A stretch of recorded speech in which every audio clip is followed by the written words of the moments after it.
Just so you know, Daft Monks is half talk show, half actual play campaign that features adult language and topics. Viewer discretion is advised. Let's get to it. Yeah. Hello and welcome to Nat One Presents the Daft Monks podcast. Hey, Nate. How's it going, Nate? It's going, man. We're back 3 weeks in a row. I think it's official. We can actually say the show is back and staying. We're back on the train, and we all know how much Nate enjoys trains. Love a good train, Nate. What's new in your world? Well, not much, except for in our D&D campaign, I single-handedly destroyed a dragon.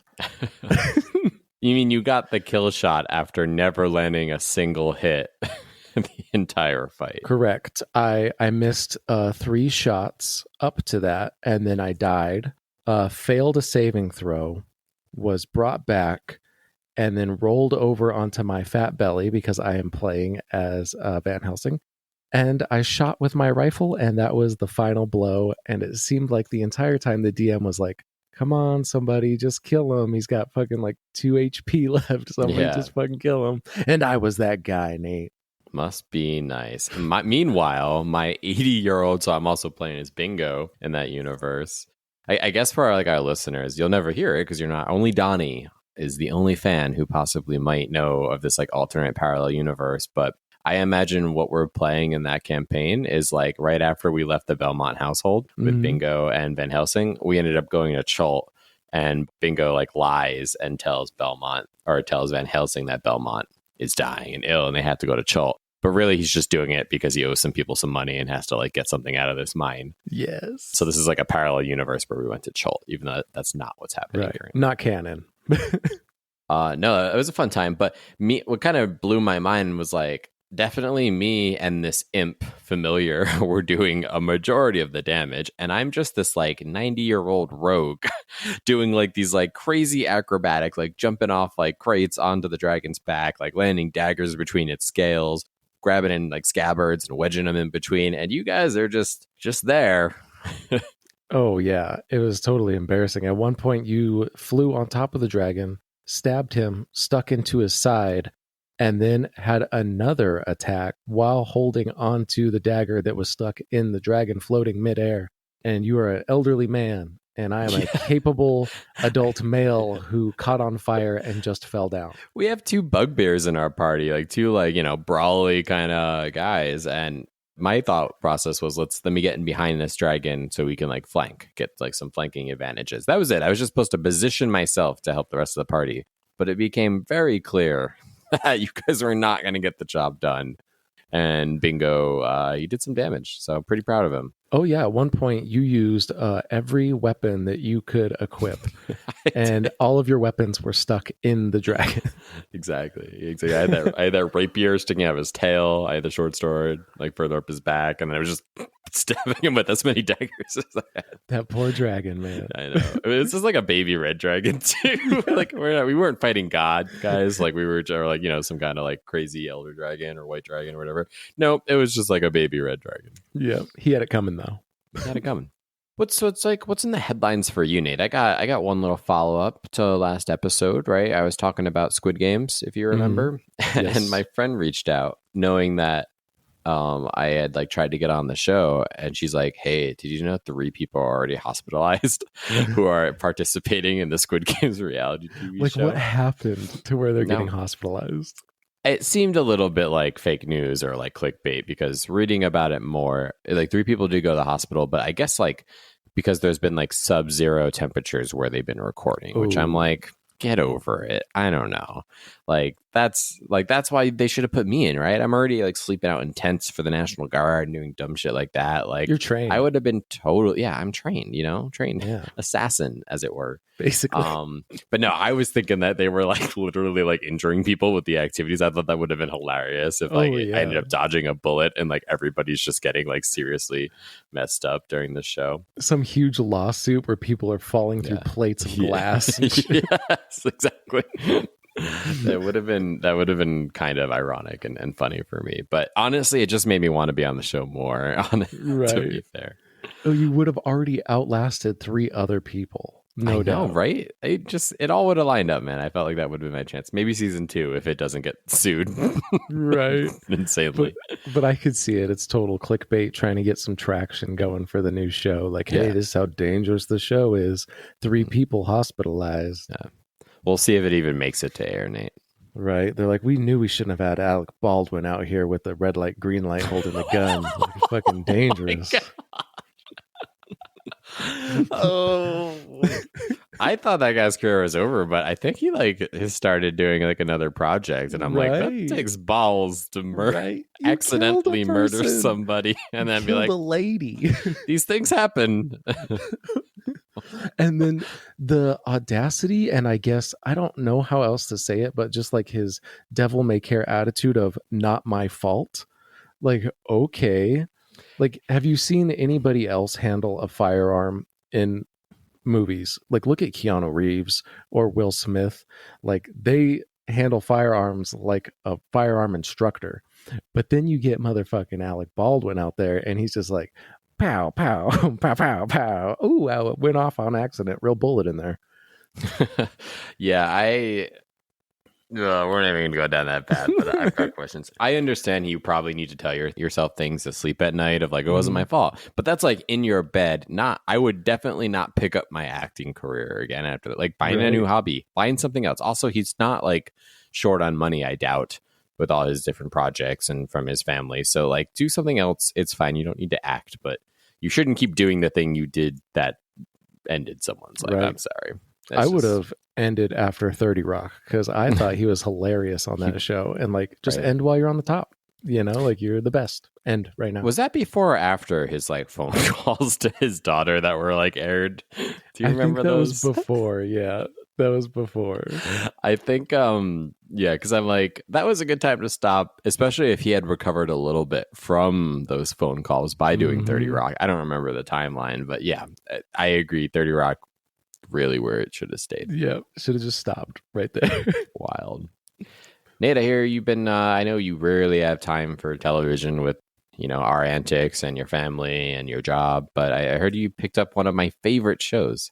Oh, yes. I just finished today, actually, Vox Machina Season 2. So as far as D&D news goes, that's a big deal. This one was not as super R-rated as the first season, basically because the first season, the very first episode, a bunch of titties were popping up all over the screen. But this one's a little bit more chill, so I was able to watch it with the kids kind of around. There's people exploding and shit, but whatever. They see me play Mortal Kombat. But I think it was good. It was extremely short, and there was they had like a bunch of dragons team up together, and now they have to battle this team of dragons. And after our little campaign, that really hit close to home. I'm like, oh, I killed a dragon. What's the big deal? But they're fighting like 3 ancient dragons, not babies. Is it? So what do you think? Well, what do you think about season 1? Because I think when I talked about it earlier on in the season, which was a year ago, I wasn't a huge fan. It was exactly what I expected, like a bunch of like adults making jokes around a table, and I just didn't think it like translated. Yes. It wasn't a show that had good writers on it. It was just like they took jokes from improv and then animated it, and that doesn't necessarily make for me like super compelling television. Right. The story itself wasn't very cohesive at all in the first season, and I think they took notes because the second season, I think it's only 6 episodes, but every episode immediately follows the story. Nice. And they definitely changed that up a bit. But the first one, I appreciated some of the jokes, specifically when they're stuck at the door and they can't unlock it, and he's trying to pick the lock, and he's like, what is this demon door? It's pure evil. Like, I was cracking up bad because I could see that in any D&D campaign. You're trying to roll. You're supposed to be a professional thief, for crying out loud, and you can't pick this super easy fucking door. And then somebody ends up getting injured in the process. I loved that part. That was my favorite part of season 1. No, I get it. Yeah, like I said, I think I was thinking just the other day, even before you mentioned it, like, I wanted to go back and give it another chance, like a fresh set of eyes. Could have just been in a bad mood that week or not feeling it. So it's happened with shows before where I go back and I end up loving it the second time. Yeah, I don't know. It won't beat like a Harmon Quest for me, or Castlevania, or Dragon's Blood or Dogma or whatever. Like there's a bunch of Netflix animes, and I'd kind of just rather watch those. Right. And I could see a serious problem with season 2 for you specifically, because I know that you don't like how Critical Role takes themselves so seriously and kind of holds themselves as like the gold standard for D&D shows. And season 2 is definitely more serious. Like it is their serious attempt at a season, I think. I don't know if the writing is better. And I get why. Like I'm not saying the writing is bad from season 1, but like we said, like it's like it happened organically and like played and performed, and then they just translated it as best as possible. But I'd be curious if season 2 is like, especially if they consolidate to 6 episodes, maybe they edited it in a way that makes it like seem stronger. So I'll give it a chance. Right. And then like I wanted to see the real clip of when the door thing happened, and then that got me down this like dark rabbit hole of the character that used to be on the show. His name was like Tiberius. He was a dragonborn sorcerer. And I'm like, who the fuck is this guy? But they axed him and he quit the show, or he fired from the show, whichever you want to say it, later down the road. And I'm like, oh man. So now I started watching all these episodes and like theories on what happened to Tiberius and reading all the comments, and it was bananas, man. Oh, give us something juicy. What else? Like some of the more interesting, probably. Oh, he was just like a terrible power player where he wanted to do all these things. And Matt was like, no, you can't do that. And he's like, come on, let me do it. He's like, no, you can't do that. Like, come on. Or he would retro what his character was doing all the time. If he wanted to like get in a conversation, he'd be like, oh, I'm outside. And then somebody's having a good conversation, and then he steps in with some role play. He's like, oh, I walked back in. Like, I'm here now for the conversation. Like, and everything he did was just so cringe and things that you hate when you play D&D with people. Oh, yeah. That sounds brutal. But it was fun to watch. In other D&D news, actually, I sent you the trailer. There's a D&D movie, seems like on the horizon pretty soon. I think we even, in earlier episodes this season with that year gap, I think we actually started talking about it a year ago with no details, and now we actually have the trailer. It actually didn't look terrible. Right. I liked it. But then again, I'm a sucker for any of these kind of movies. Like Mortal Kombat, I loved. I actually liked the World of Warcraft movie. I know. So this I'm automatically going to love. I loved the original Dungeons and Dragons movie with the purple guy that we talked about. Yeah, I loved that. Blue Lips Man, big fan. Yeah. I don't even know what the fuck he is, but I loved him. We've already done this episode where you tried to spend all this time to figure out what he was and how upset you were about the dwarf with the secret passage right outside. Yes. Convenience. I hate convenience. Absolutely convenient storytelling. Well, yeah, it looks pretty good. I'm not a big fan of whichever Chris. I forgot which. Pine. He's not like my favorite. He's very, I don't know, he's like cheesy. Like it made sense for Captain Kirk, but I don't know if I'm going to love it for D&D, but it might be the right mix of characters. So we'll see. Right. And he's playing a bard. So cheesy bard equals fun. It could work. And then the paladin looks pretty badass from what I've seen. And so does the barbarian. Nope. The chick's the barbarian. Oh, yeah. The paladin was the dark-skinned guy, and he looked pretty badass as well. You know what I know him from, Nate? And you're going to laugh at me. I've been really into it's that Netflix show by the chick who made Grey's Anatomy, but it's like it's a time period like romance piece, and set in like England or something. Yeah, you know what I'm talking about, right? I can't remember what it's called, but he's in that, and he's like the like steamy love interest guy. So seeing him as the paladin, I'm like, oh, I'm okay with it. I'm down. Like, I'll watch that. Yeah, no, I think the characters seemed right. You know, the casting seemed mostly right. I just don't really love Chris Pine, but I agree for a bard, it actually seems kind of appropriate. So I'm curious. I don't know much else about it. I don't want to look too much because, you know, I got opinions, and so I'm just going to wait, and maybe it's something we go see in theaters, Nate. Who knows? Right. There was only one issue that I had with the trailer. I'm just assuming that these are all low-level characters coming into an adventure together as their first adventure, but the motherfucking druid can shapeshift into an owlbear. And you cannot shapeshift into an owlbear until a way later level. And that instantly took me out of it. Like, okay, turn into a wolf, turn into a bear, but you cannot turn into an owlbear right now. Unless you're like fucking level 13 or some shit. So stop it. Nate knows his shit. You can't get nothing by him. No. But at least it seems like they're sticking to the source material this time. Right. Versus whatever that other movie was. I don't know. Right. So I think I have high hopes for it. But then again, I have high hopes for Mortal Kombat number 2 whenever the fuck that comes out. So. Please hope there's a tournament in that one. That would be great. Just put what's his teeth Ryan Reynolds in there as Johnny Cage, and then just let that be the movie. God, just let that happen. Axe Sonya. Or, you know what, make Sonya his love interest. She might actually be interesting if Ryan Reynolds is going after her.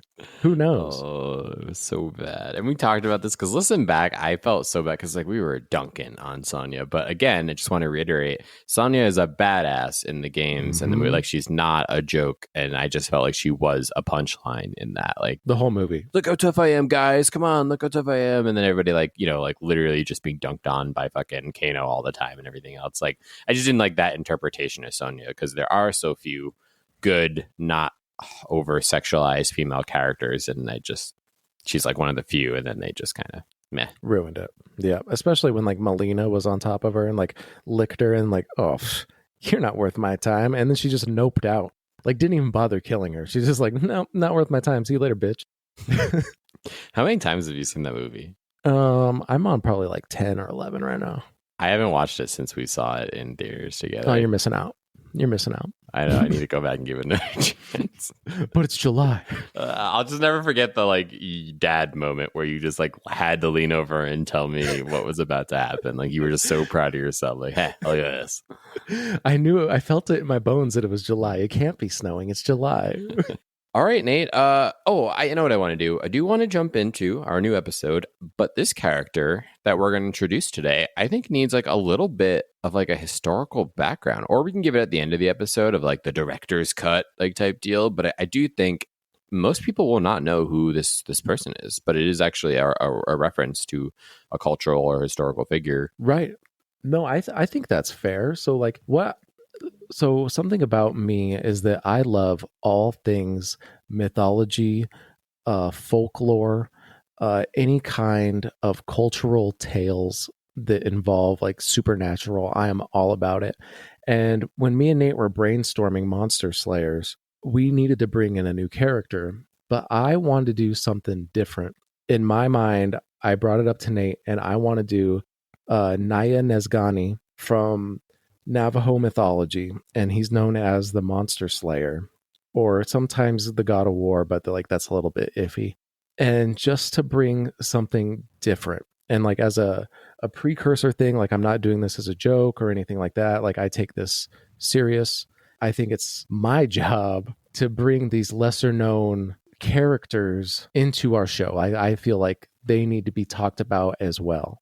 Yeah, no, that sounded great. I read up on it. I was really surprised that you pitched this character, but I loved it. And I didn't know you, like, I knew you were into like supernatural type stuff, but not even like from the historical or different cultural sense. And so this is cool. So this is kind of like, I don't want to say Native American.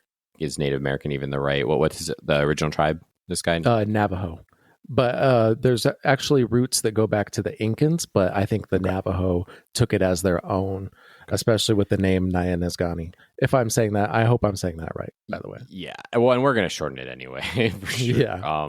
And then he was kind of like essentially a god that hunted aliens, right? Is that like an oversimplification, sort of? Yes. So like another way that they translated it from the research that I've done, because I kind of knew about him before, but then I did a deep dive before we did this character. It was the Monster Slayer, the God of War, the killer of enemies, and also the killer of alien beings was the thing. So anything that's alien.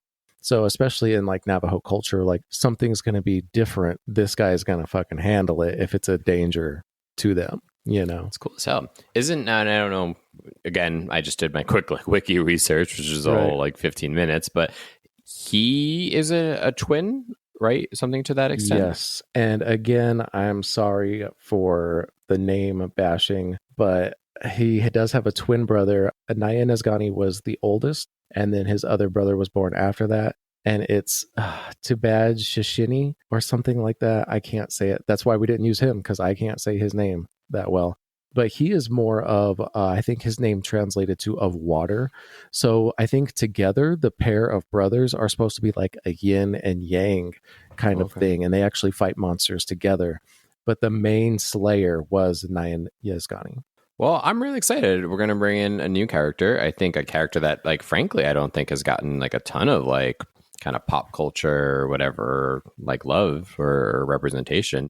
And then just keep in mind, audience, all of our character, like the point of our show is our renditions of all characters are the terrible people versions of them. So, they're not meant to reflect like a group of people or a stereotype. It's just kind of more, they're terrible people. Like they're all terrible people. This is our disclaimer.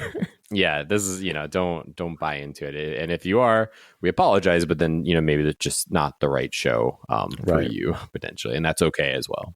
And fun fact, Nate, he has been in DC and Marvel Comics, but only as like a blip. So like they brought up the name kind of deal. And also in one of your favorite shows, Buffy the Vampire Slayer, he was the one or like 3 or 4 Slayers before Buffy. Nayenezgani was, and it was actually on like one of the episodes. It said his name. Okay, well, I'm excited for us to do whatever our version of him will be. Yeah, this will be, we've been doing Belmont and Van Helsing for quite a while, and so we've gotten very comfortable with those characters, but we want to introduce some fresh perspectives, some new like fun, points of views. So what that always means when we try something new on this show, it's gonna suck. It gets not.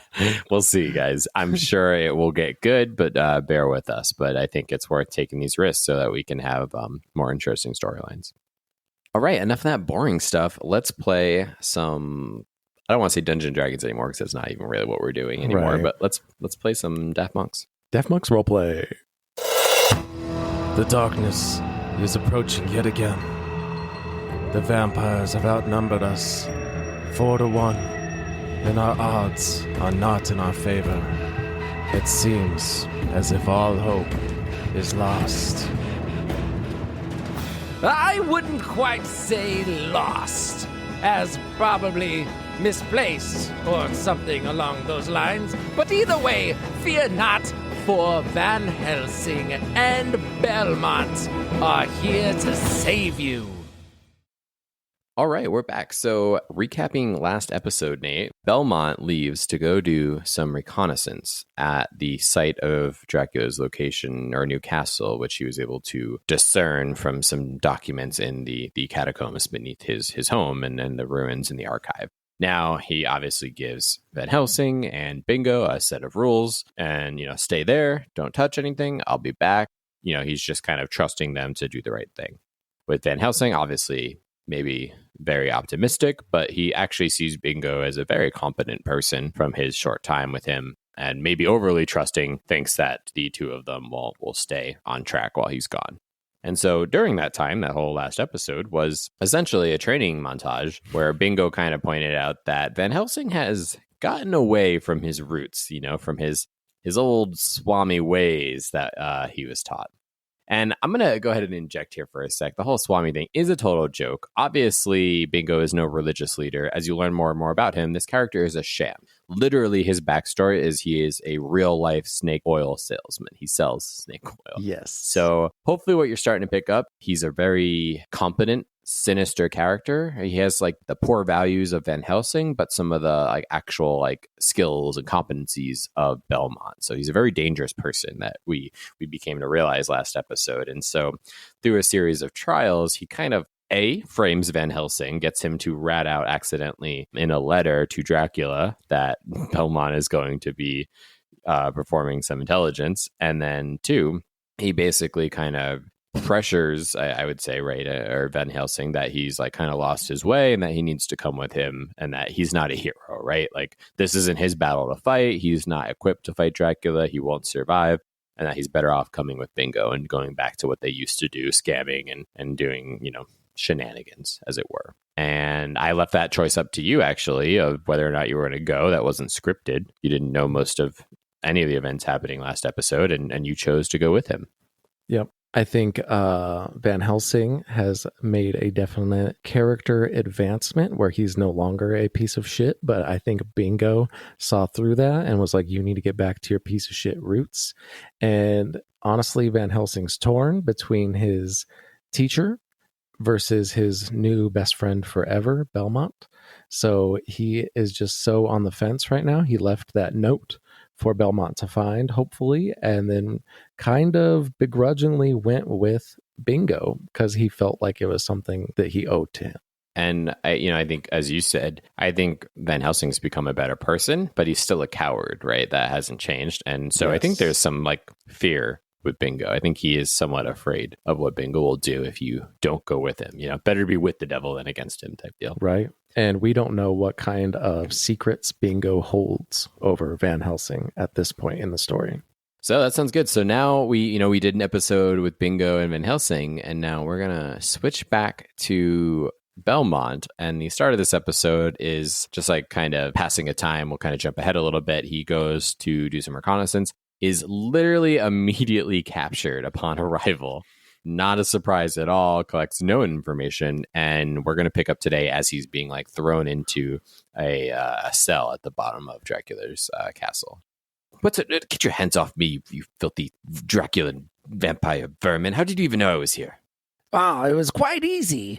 A letter was delivered saying that you were going to be outside in the bushes trying to get some reconnaissance. And, Drac told us to come out here. And, hey, aren't you the guy that punched me in the face before? Nope. You motherfucker. Nope, must have been my brother. You must be that goblin that I don't know. Well, thanks for the information. And they throw him into the cell, lock it up, and they walk away. I hope you rot in there. Belmont's kind of just pacing around, in this seemingly empty cell, and be like, "I don't understand. How could they possibly know I could have came? I was sneaky. I didn't even bring Van Helsing, who would have tripped a number of alarms and probably set off multiple signals. I was by myself. I was competent. I made no mistakes. I don't understand. How could this have possibly happened?" They said it. A letter was dropped off. Oh. Sorry, someone here? And Belmont starts glancing around this dark cell. He's like standing right next to you. Well, I really maybe I wasn't totally careful with my my reconnaissance. Who are you? Sorry, I didn't want to interrupt your monologuing. My name's Nayenezgani. I am a Navajo slayer of monsters. Who are you? You are also a slayer? Why else would they throw you in this cage with me? Slayer's optimistic. And he looks up this Nayenezgani. I won't know how to pronounce his name. We're gonna go with Nayan or Naya. Naya. Let's decide right now. Let's go with Naya. Naya. So he's gonna look Naya up and down and kind of distrustful. He doesn't know who this is. Maybe this is an agent of Dracula trying to get some information. So he's like, "I am just a traveling merchant by the name of Bella. Yep, Bella is my name." I'll try to remember your name, Bella. All you pale faces look the same to me. Wow, that was very aggressive. But you've got one hell of a tan yourself, Naya. Navajo, that doesn't even sound familiar at all. Aren't we in Eastern Europe? My tribe moves from place to place, much like Dracula's castle. He made it over, and then we battled, but he caught me. I'm kind of in between missions right now. I need to find my brother. We got separated. And also, I'd like to find my weapons. I'll probably need help getting out of this cell, and you seem semi-capable. Bella. Isn't Bella, is that a lady's name? Gender's a construct, and my parents wanted a daughter. Neither here nor there. Listen, you seem very self-assured and very calm down here. I mean, first of all, we're locked in a cell in Dracula's castle. I don't see us easily getting out of this. Two, I don't know you. How can I trust you at all? I mean, you could be one of those bloodsuckers. Look at me. Look at me in my eyes. Does it look like I suck the blood from other humans to create my sustenance? I don't need that. He's just staring you. Wow, okay. Point those somewhere else. He's probably like 6 foot tall, very lean build, but you can kind of see that he's still kind of strong. And sometimes when you glance at him, it almost looks like he's glowing, like a sun or the moon, how it glows. Like it looks like he has that kind of aura about him. But then when you readjust your eyes, it kind of goes away. Weird. I totally thought you were... Well, never mind. No, I don't get a vampiric kind of vibe from you, but that doesn't mean I should trust you. And besides, there's no way we're going to get out of here. We're going to be stuck here for a long time, my friend. So I would conserve your energy and just wait for our opportune moment. I've done these kind of things before. We're going to be here a while. You've been trapped before. Well, no, I mean not trapped. I've been waiting for the right opportunity. You are very dry, my friend. Well, it's a little moist in this cave slash dungeon. No, not. I don't think I'm dry. Okay. Again, wow, you're just like Van Helsing with the figurativeness. Anywho, no, maybe I've been trapped before, but do you know a way out of here? Because unless you're going to just swing this door open, I mean, we're surrounded by brick and mortar, and not sure how else we're going to get out of here. Let me think about that. I am down here with you, so I would say it's a pretty good guess that no, I do not know a way out of here. Was that sarcasm, Naya? My brother would have laughed extremely hard at that. Honestly, frankly, this is the first time I feel connected to you at all. It's almost like I'm looking at a browner, more aboriginal version of myself. I don't see that at all. Well, we might as well get acquainted. We're going to be here a while. I don't know. Tell me more. So you guys, actually, your story sounds very similar, your family story, to mine. My family followed Dracula here to Eastern Europe as well. We're originally from France. Us Bellas. Yeah, we settled on some land that we had acquired through, just bartering with some locals. And we set up camp, and we've been hunting them ever since. And it seems like that's maybe the same case for you. You seem far from home. Oh, yes. I could tell that our stories are extremely similar. Your father, too, is the god of the sun? No, I mean, no, he's not a god at all. He's just, a man. But, my family's very prestigious, and we have a very great estate with a catacomb archive of knowledge. So we're kind of like god of monster knowledges. Yes. I'm familiar with your kind and your bartering deals. They have taken quite a bit of land from our people. You wouldn't happen in your bartering deals to be taking land from anybody that it's rightfully owed, would you, Bella? No, we are protectors of the people. The Bellas. We definitely, we protect others. We give back. We're like Robin Hood if Robin Hood actually murdered people and used whips and axes and knives instead of bows and arrows, Do you know who Robin Hood is? No. Do you have He starts talking loudly. Like, how when people when you think someone doesn't understand English, you just talk louder as if that makes it clear. He's like, right. Robin Hood, do you know of him? No, I'm not familiar with your fictional character of the man Robin Hood. Yes, well, he's kind of boring, but I'm like a better version of him.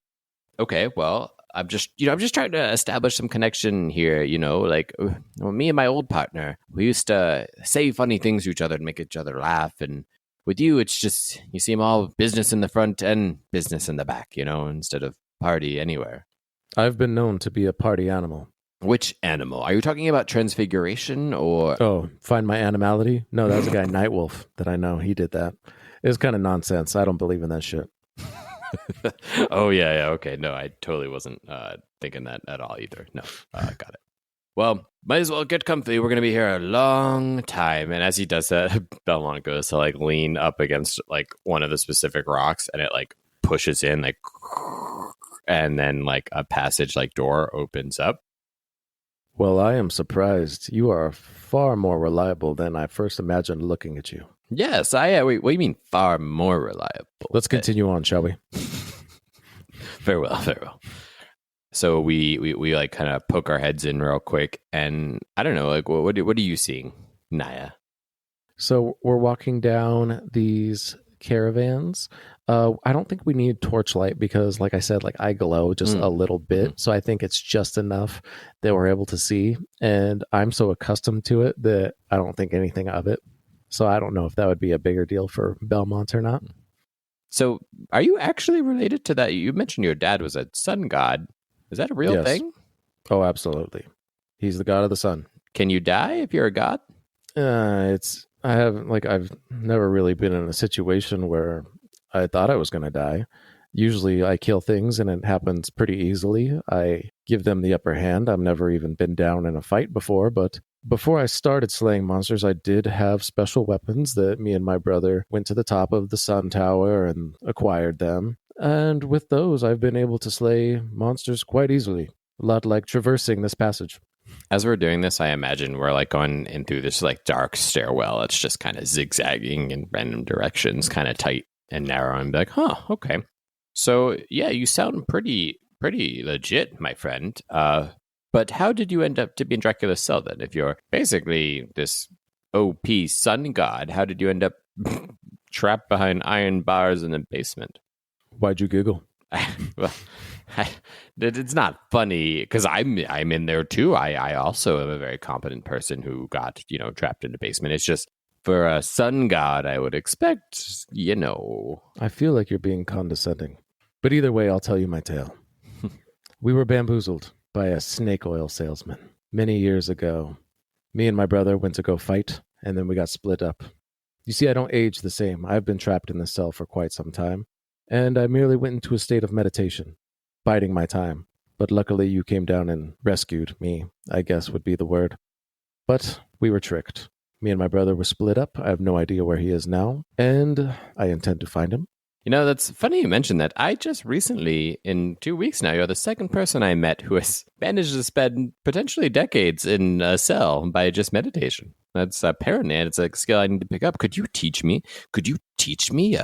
Meditation, animalities, and all those other cool things? He takes like 1 second to look you up and down. No. Oh, just no, you'll think about it, or no, not right now? Oh, look at that. I see some light coming up ahead. We might want to quiet down. There might be a confrontation. Let's see. I'm always quiet. You're the one who's been rambling on. Wow, you're so aggressive. I'm just trying to build a relationship here and a connection. And so he's now like talking even more feverishly as they walk up. So we're like, oh, look over there. And they glance through, and I'm kind of imagining it's like maybe it's like one of those paintings, with like the eyes moving. So we're like looking through a painting in a room. And what room would you say this is? In this first room, I want to say it looks like a kitchen area, but it's kind of been cleaned out. Nobody's obviously making meals right now. There's tons of pots and pans and furnaces and things along the side of the walls. Some of the fires are still going, so that's the light that we've seen. And like meat hanging from the roof and shit, and like weird things like that in here. Ooh, Naya, are you hungry? You said you've been down there for an unknown amount of time. I mean, even gods have to eat, huh? And he like elbows him a little bit. Yes, but I don't know if I trust any of this food that these creatures eat here. Oh yeah, totally valid. It's probably, yeah, you're right. What was I thinking? Nope, not needed at all. Well, the passage keeps going up. I feel like let's just keep taking this passage for now. We'd no need to exit out into a room we have no idea where we are just to get recaptured. Just 1 second. And he goes into the kitchen and comes back with like a meat cleaver. It's not my preferred weapon of choice, but it'll have to do in a pinch. Yes, it's no sun cleaver from the Tower of Babel or whatever, but it'll do, my friend. Is that a hint of jealousy that I'm hearing upon your lips? No, of course not. It's just, I know this will come off weird, Naya, but I'm used to being part of a duo where the other person is highly incompetent and just not very effective or useful at all. And now I'm kind of impressed. Like you're literally glowing with confidence. It's impressive. Do you think, by the way, while you're in there, did you see anything I could use as a weapon? Be right back. And he comes back with like a fly swatter. This looks like it's up to your speed.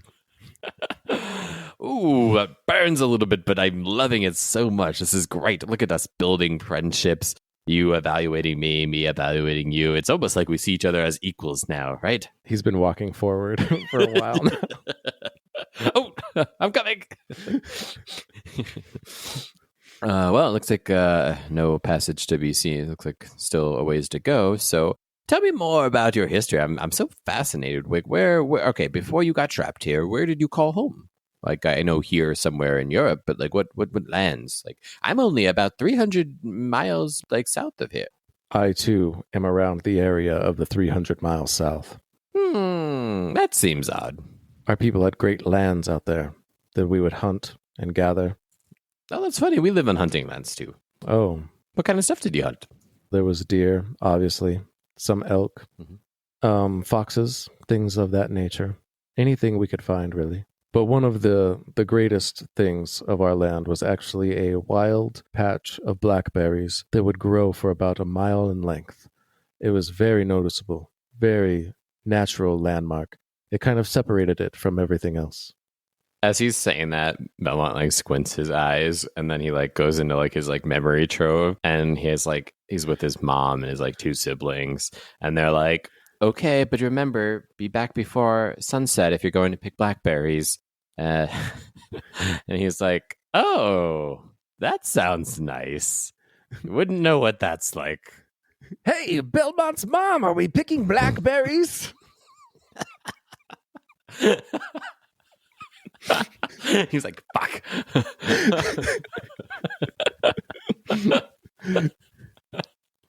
I can't get over that gag that he's been there the entire time. He's got like a big sun hat and a basket.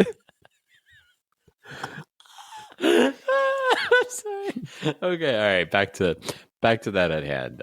Yes, those were our lands for quite some time, Hmm. till it was taken from us in some kind of arrangement that we really had no idea. It was a family by the name of Belmont, I believe. Not.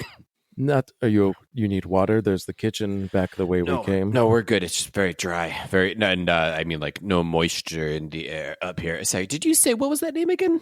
It was Belmont. I'll remember that name till the name I die. Nope, never heard of it. Never heard of it. That's very odd.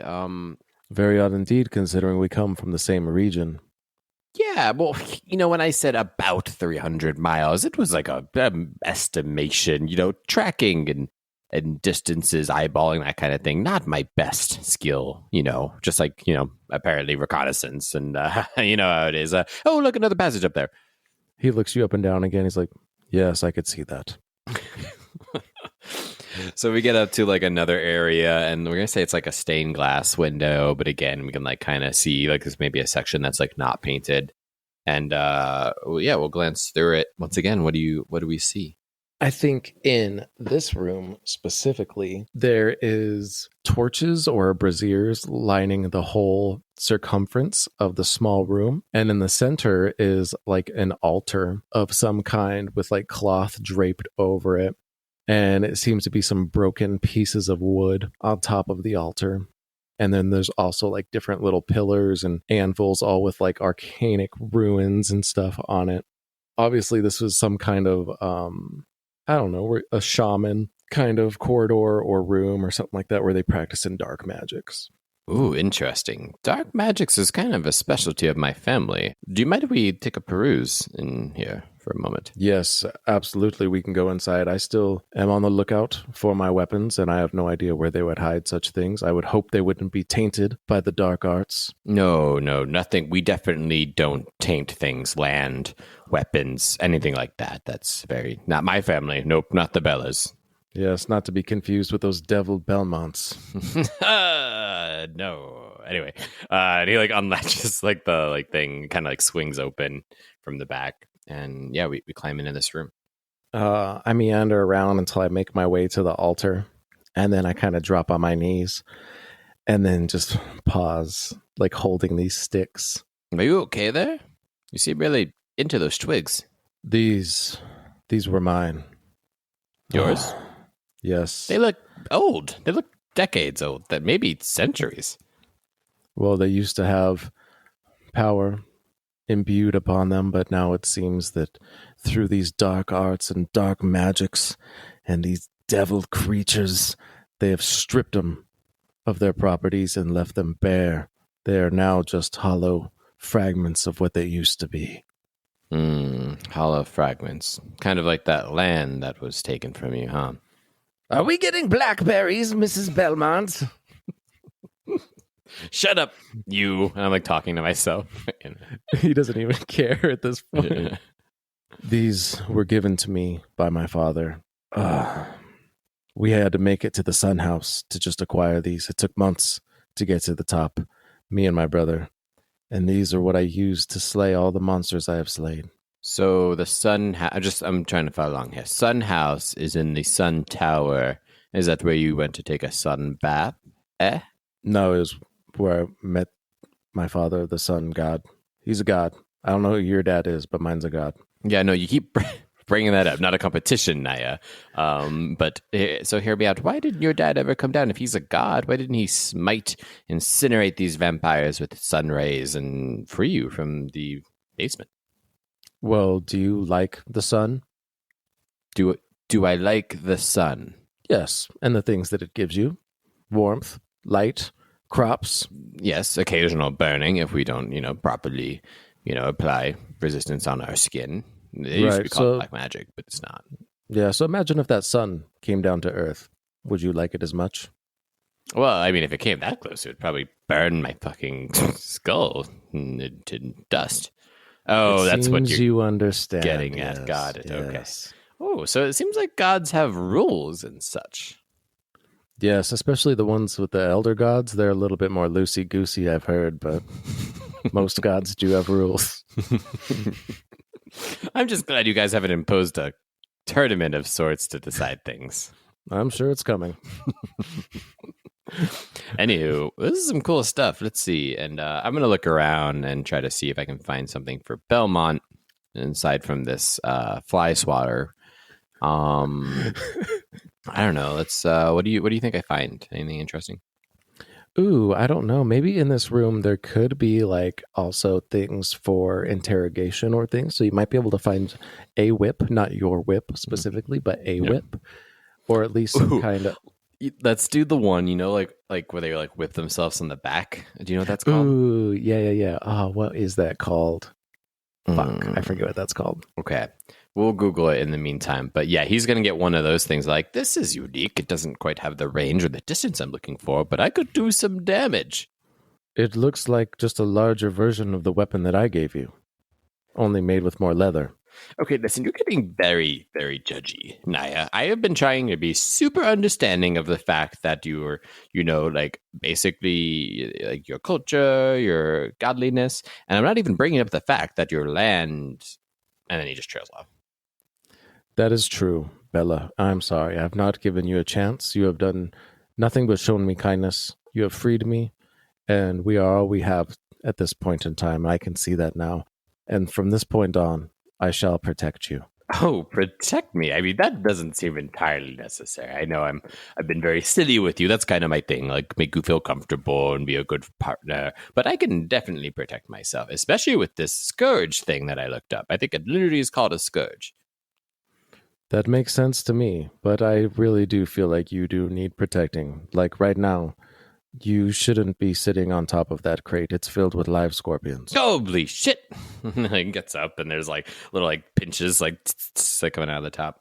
Well, this is going to do. Everything else in here is just tattered, old, or riddled with dark magic, and not the type that I like to play with by any means. Just being in here for this extended period of time is making me sick to my stomach. I agree with you. We shall leave at once. Very good, very good. Onward and upward. We get back in the passage, keep going up. It's a little awkward now. We've kind of covered all the basic conversation. Belmont's been trying really hard, but he doesn't really know what to say, so he's just kind of like, So, in an effort, tell me, Bella, how's the weather? The weather. Yes, outside. Well, okay. All right. No, that's a fair question, because even though we've been trapped in a basement and clearly with no fucking windows, I can tell you that before I got here, it was pouring cats and dogs, my friend. Now, cats and dogs is an English phrase. That doesn't mean actual cats and dogs. It means it's just pouring a great quantity of water from the sky. Is there a rain god? There is a rain god, yes. Are you related? No. Okay. All right. Well, I'm not saying you're all related. It just the sun god, rain god could all, rain or shine, as they say. Anywho, yeah, it was raining like crazy. Like, thankfully, we fixed that leak in at the Bella estate. And otherwise, man, my house would be flooded by now if all that rain.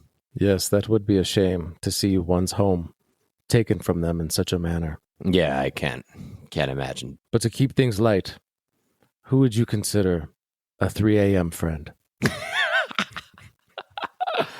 Well, it would have to be my friend Van Helsing. You see, Van Helsing and I go way back.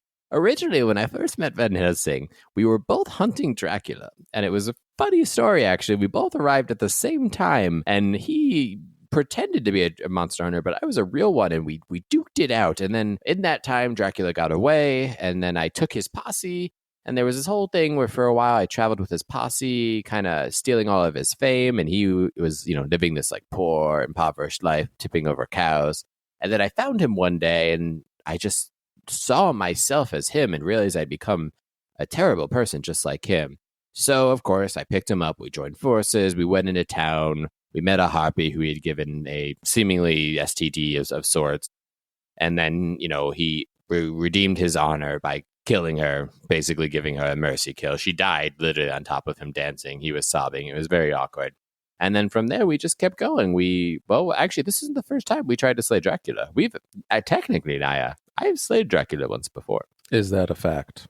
It is factual. Now, granted, he was in a weakened state, we will say, okay? But he was a huge dick, and he had it coming. And so, yeah, we pushed him down some stairs, to put it nicely. And, yeah, we were able to end Dracula about, what I understand, 2 minutes before he would have actually naturally passed and reincarnate. Well, I guess a win is a win, especially if he was late in his life cycle. You probably did him some justice, releasing him like that from his bonds. Oh, that sounds bad when you put it that way. But we killed him, but here he is back. He's, and things have gotten bad. I don't know how you feel about churches. I don't know, you're probably familiar with missions. Perhaps they probably do a lot of really great work with your people. Yes, they spread lies and disease. Yeah, actually, I feel that way about religion as well. We're kind of on the same page there. But anyway, the church is usually kind of reluctantly who I work with to take out these demon beasts, these unnatural, alien sources of evil in our world. But they've all been infiltrated by Dracula's sources, and now I'm afraid there's not too many monster hunters left. It looks like it's you, me, my friend Van Helsing, and I do know of one other. Blade is really the only one left. I see. Our numbers are dwindling. And also from your story, it seems that this Van Helsing, who you say is not an actual slayer, is the only one who's actually slayed a monster in your travels together, besides elderly, handy-capable Dracula. Well, who said handy-capable, first of all? I just figured in his old age, at the end of his life cycle, he probably wouldn't be getting around too well. Yes, I mean, Van Helsing was the one to do the deed, but I am very competent, Naya. Very, very competent, okay? I have an entire estate pretty much built on a library of which has all kinds of knowledge on how to kill anything under the sun. Get it? Under the sun that you can think of. Yes, quite hilarious. Then why aren't you laughing? I am. Oh, okay. Oh, well, look, the passage seems to be coming to an end up here. We must be pretty high in Dracula's castle. I'm a little nervous. I don't think I intended to go this deep, but Naya, do you think we could take out Dracula now, right here, and end it? With this weapon, I'm afraid I really don't have high hope for us whatsoever. And in the dark as well. If I could embrace the sun, then maybe with this cleaver that I found, there would be a chance. But here in the dark, my powers are extremely limited. And as you say that, you hear glass shattering, and then you hear loud noises, scuffling. You hear things breaking. Sounds like wood splintering, tables breaking, coming up from up ahead where that last passage is. He instinctively does the thing where he holds you back up against the wall, and he's like, shh, and he's looking forward. Do you hear that, Nye? It sounds like something's going on up there. Maybe we should check it out real quick. Okay, but let's try to be quiet about this. No more monologuing. Okay, that's fine. Can you let me go? You're literally pinning me with one hand to this wall. Oh, sorry about that. Sometimes I forget my strength. Very strong. Thank you. Okay, so they say we're sneaking up. Yeah, I think so. Okay. So we sneak up, weapons in hand, and we look through, we're going to call it a two-way mirror. Ooh, okay. And we look through, and inside we actually see Dracula's chamber. And inside of it actually is Blade fighting Dracula. It seems like you see shattered glass, from kind of behind where Dracula's throne or stoop is. And so it seems kind of Blade literally swung in somehow, burst through the highest floor of his castle, and kind of looks like he's beating Dracula's ass. And he's like, "Oh my God, Naya! Look at Blade. He's here. He's doing the thing. We might kill Dracula tonight." Is that one of the monster slayers you're talking about? Yes, that's Blade. Very dark skin, a bit of a lurker, if you know what I mean. But I hate to say it, but he's killed Dracula a number of times, and he knows what he's doing. Oh, should we bust in and help him then at this point, or what do you think? I don't think he really needs help. I mean, listen, if he did, it would probably be like me that he would need, and not, you who must be weakened from being down in a basement for literally God knows how long. I understand what you're saying. And he immediately picks you up and throws you through the plate glass. Amazing. So as you do that, then shatters, makes a ton of noise. And what happens is at this very moment, it looks like Blade was like holding Dracula up with one hand and then had like a weapon, like literally about to like impale him. And then they both turn their heads to look, and they just see Belmont lying on the floor, a shattered window, and then just this glowing guy in the dark. And unfortunately, in that split take, that Blade is distracted. Dracula pulls out like some like kind of like small weapon and stabs it up through Blade's throat. And yeah. Well, he obviously wasn't that good. Attention, Dracula. You have killed another slayer. I am Nayenezgani. You killed my brother. Prepare to die. And oh shit, Blade, are you okay? And you just hear like he's like blood. He's like coughing out blood. And he like falls backwards, lets go of Dracula, kind of like falls onto his back and collapses. And then you hear a like and then Dracula slow clap. Yeah. And then Dracula's like, Welcome, Zumi Party. Little throwback to an older episode. Yeah. He doesn't sound like Vinny, though. Vinny's not here right now. Oh, thank God. He died as well. Remember the wheelchair crushed him? Yeah.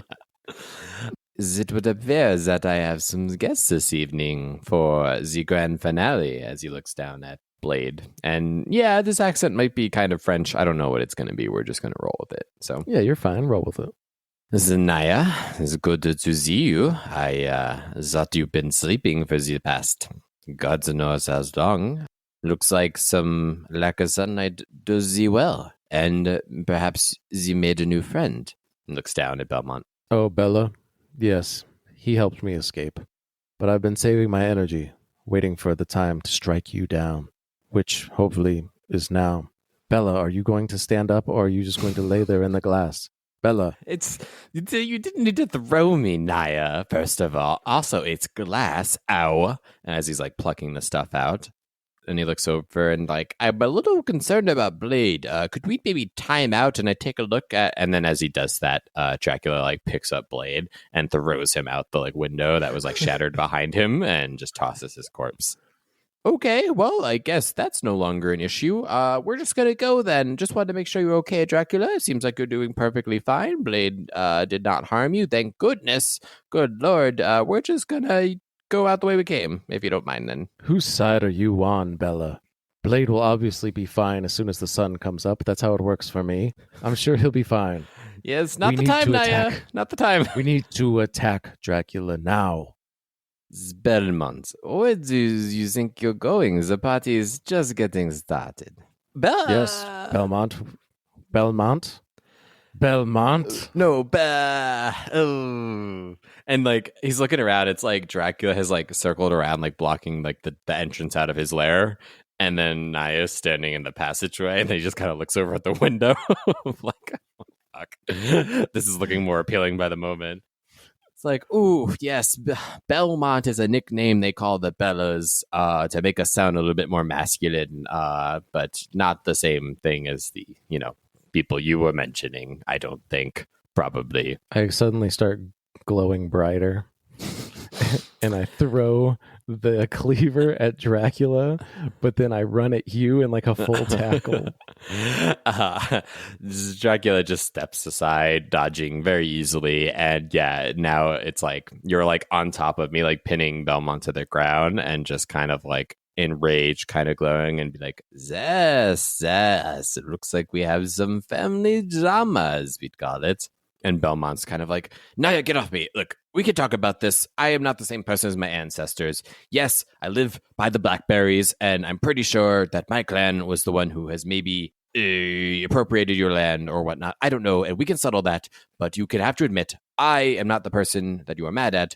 Dracula is the person who has trapped you for decades in his cell, and my maybe great ancestor took your land, and we can tackle that later. You are actually wise. And the glow kind of dims back down a little bit. All right. How are we going to take him out? We're not. We're going to get the fuck out of here, okay? No, what we're going to do is run to that. And as he does that, Dracula just interrupts. But, Belmont, leaving so soon? But don't you want to know who ratted you out and left you to die in a cell with the sun god? And Belmont kind of like piques his interest and he's like, okay, I'm a little bit intrigued, I would say. Show me the receipts. And as he does that, Dracula like pulls like a scroll out of his pocket and like unrolls it with one hand flick and then just levitates it over to Belmont. And Belmont starts reading and it says exactly what had been said in the next episode. Belmont has left for reconnaissance on this day at this time to get some intelligence on Dracula so that he can kill him. Blah, blah, blah. Sincerely, Van Helsing. XOXO. Be careful, Belmont. His mouth is filled with many lies. No, this looks like Van Helsing's handwriting. So Van Helsing's right-handed, but it looks like he should have been left-handed. So he has a weird slant, and the XOXO is a telltale sign. I was ratted out by my friend. Someone who I trusted took something from me, and it doesn't feel very good, Naya. Oh, tell me all about it. Oh, so sorry that you trusted the Van Helsing, Belmont. Maybe you would have learned after your friend threw me down a set of stairs and connived every single person he's ever met. What makes you think you're any different, Belmont? And he's like approaching slowly. Be cautious of his lies, Belmont. I am ready to leave. Let's leave. What do you got in mind? We're literally on the top floor and the handicapable wagon I don't think is available anymore. We kind of left that somewhere else last time we escaped. I have one idea in mind. And he grabs you and throws you out the window. Blade fell out. And he jumps out after you. Okay. You see, as we're like falling, I'm like, Belmont's like, what the fuck? He's like looking up at the window and you see Dracula lean over and he's like, I'll be seeing you, my friends. And he just grins. And yeah, how do you expect this to play out as we're falling from the top of Dracula's castle here? I'm assuming, based on my knowledge of Dracula's castle, that there are definitely some kind of vines or something of that nature. So I am going to grab you midair, and then I'm also going to try to one-handedly grab the vines and slow our descent until we fall into the moat or whatever is surrounding the castle. I imagine like not only do you do that, but as you like with one hand you have the vines, you're kind of using me and like pressing my face against the wall to like slow down, like create friction and like slow it down. But like super easily, like, yeah. Like oh God, this hurts. It hurts so bad, but this was your idea. I said, how were we gonna do that? Okay. And then we land on top of Blade's body. Oh God, look at him. I guess it could have been worse. I guess we could have been in as bad a shape as him. Should we take him? I don't know. He wasn't actually useless in this fight. He aided us in our descent from the castle. Yeah, and he might have actually succeeded had you not thrown me through the fucking window. What part of let's just observe did you not understand, Naya? All of it. Clearly. Oh, shit. Okay, hold on. Let me grab some of this shit off of him. And I basically loot Blade's body. Oh, perfect. Okay, so we grab some stuff and we're like, get that out of here. You can hear the like, bazooka, bazooka, like alarms going off in Dracula's castle from last time. Quick, we have to get out of here. I'm going to take us, we're going home. Okay, let's go home. And as I take another look back at the castle, I see Blade just naked, floating in the moat. How did he get in the moat? That's where we landed, on his body. And then you stripped him down. I threw him back in the water. I didn't imagine I took his clothes off. I thought I'd just like grab some like weapons and some like items and In stuff. my head, when we loot people in D&D, that's exactly what I imagine happening. Like, I need to make sure that this person doesn't have anything that I want. So Belmont is wearing sunglasses and a black trench coat now. And okay, so we're making a run for it, and it's still raining out where we're at. Yeah, we're gonna work on cues together. You know, like I'm gonna let you be a part of our team, the Daft Monks or the D Hunters, as some people call us. But you're gonna need to follow my lead a bit more, friend. Okay? I mean, I get it. You're very good. Like that like skydive surfboard with my face thing. That was pretty impressive, and I'm not gonna lie. But you can't just be doing your own thing now. We're gonna be a team. If yours, I mean, I intend you still plan to kill Dracula, right? Absolutely. And I can see now that you are the only aid that I have in this, and I will do my best to help you understand that I should be in the lead.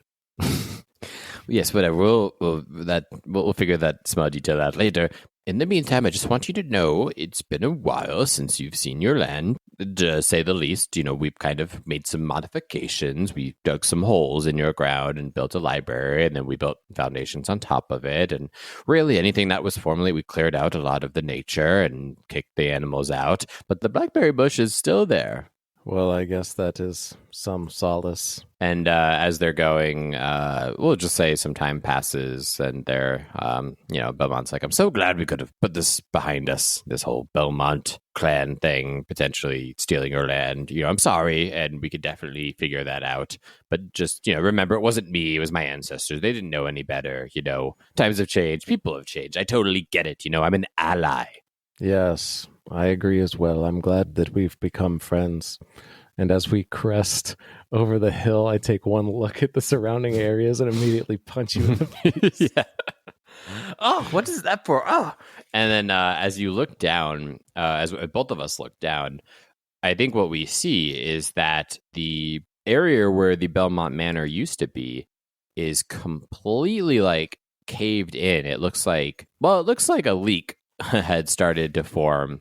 And then kind of for our fans, if we were like a television show, we would have like at the end of last episode, like zoomed in. Basically what happened after Bingo punched that hole in the floor, water was able to get its way drip all the way down into the Belmont archive. And it started to fill with water, flooding the library and kind of activating some of the dark relics. And so fast forwarding to now, and after that huge rainstorm that occurred, basically a giant pool of dark magic is formed around the Belmont estate, with everything kind of collapsing into it. And what looks like a portal to, I don't know, hell or something seems to have formed on the land. Belmont looks down. He's like, oh my God. And what he can see is a giant image of like what looks like Belmont's father climbing out of the portal, but he looks like covered in like white angelic light, but still very clearly his father. And Belmont's just like, holy fuck. He like thinks back, knowing Van Helsing has now betrayed him and Bingo has left, and he's like, oh my God, they destroyed my home and ratted me out. And do you know that rather large man glowing in the sky? Yeah, that seems a lot like if my dad became a hell demon. Well, it seems we do have some things in common, Belmont. And we'll call it there. All right. So first episode, that was interesting. I was very curious to see what your interpretation of Naya would be like. I think we just have to go through the rounds and let him find his character a little bit. I kind of liked what he was doing on some spots. And I think it's definitely a role reversal where he's kind of giving Belmont the punchlines kind of deal instead of it being reversed, how it was always Helsing with the one-liners. Yeah. Naya's totally giving you no help whatsoever. No, it's pretty good. I think, like you said, too, another reversal there is Belmont's always been the more competent one out of the Daft Monks or the D Hunters, but now it's kind of like this guy's the real deal. There's some intimidation, there's some ego, and then some awkward also ancestral business that maybe is going to need to be explored over a few episodes. And then we can always jump back to Van Helsing and bingo. I'm so glad that I took all of the blackberries off of that mile-long bush before I left. Nothing like stripping the land bare, as I always say. Okay. Yeah. So going forward, it looks like this is going to be kind of like a split season. We'll see. I think one way or another, Belmont will be dealing with some family trauma that he has begun to unearth since revisiting the Belmont estate. And then we're going to see, tales all this time or the ultimate test of courage or cowardice. Will Van Helsing stand up for himself, or is he going to assimilate back into some old roles that he used to be? Ooh, only time will tell. Only time will tell. Stay tuned, and we will talk to you next weekish. Oh, and also one thing, Nate, before we close, we do have a subscriber option now. Is that correct? Do you want to tell us a little bit more about that? Oh, yeah. Great call. Yeah, so if you click on the episode links in Apple Podcasts, or if you click the support our show link in the episode descriptions, it will take you. We brought back subscriptions. Good news, it will just open your web browser. You can all do it right there. You can even pay with Apple Pay or whatever kind of tools you got. And what you're going to get, Nate, is absolutely nothing. Unlike Patreon, what we've decided is we don't want to come up with a whole nother incentive program that we can't really, create benefits for and support. So purely, no pressure. But if you'd like to support the show, help pay for the 2 or 3 different pieces of software we pay for so we can produce this and own the rights to our episodes and get the episodes live. Feel free to click that link and make a reoccurring subscription. We have to change our catch line. It is not as little as $1. The smallest tier is $3. That's just like what the platform dictates. It's not probably because they get like a percentage of it as well. So make a $3 reoccurring contribution, and that will help our show if you'd like, or don't. And if you do, we will mention your name in the episode and make maybe like a character, but there won't be any benefits besides just supporting us and appreciating what we do. So thank you. And we do appreciate that if you do support us. And if you just listen to us, we support that as well. Thank you very much. Thank you, and have a good night. Bye. Congratulations, you've survived another episode of Daft Monks. Did you enjoy the episode? Do you love the show? Do you want to pay for our dental plan? If so, I think it's only fair that you show Nat One some love in return.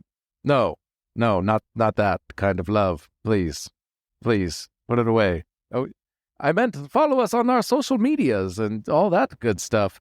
Simply click the links in the episode description to follow us on our Instagram, TikTok, and YouTube, or click support our show to make a monthly contribution to help pay for all the expensive software Nate subscribes to. And don't worry, other Nate will see the money eventually as it grows, but not anytime soon.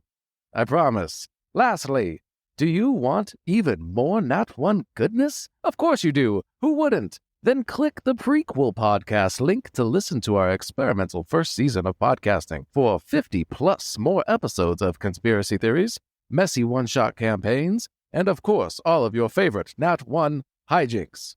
Now, thank you a ton, and we will talk to you next week.